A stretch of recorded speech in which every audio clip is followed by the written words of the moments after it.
Oh. Ya, keras sekali memang benturan terjadi antara kedua pemain.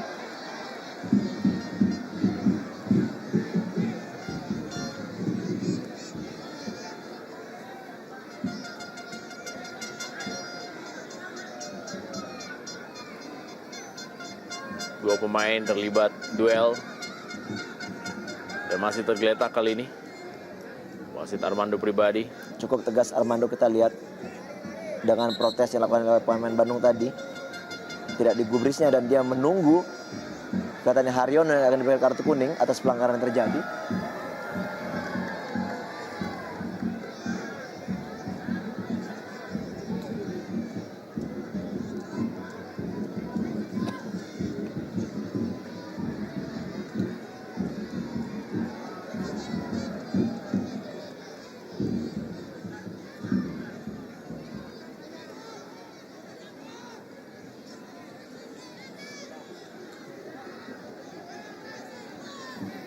Haryono masih dapatkan perawatan.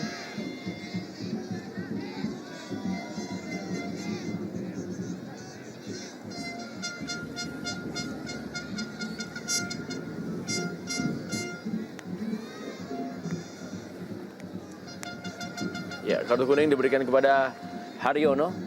Ini merupakan kartu kuning yang kedua yang ia dapatkan di musim ini. Dan akan absen di pertandingan berikutnya bagi Persib Bandung ketika mereka akan menghadapi Sriwijaya F atau juga menghadapi tim Ya, memang kelihatan Persib Samudra Samarinda. betul.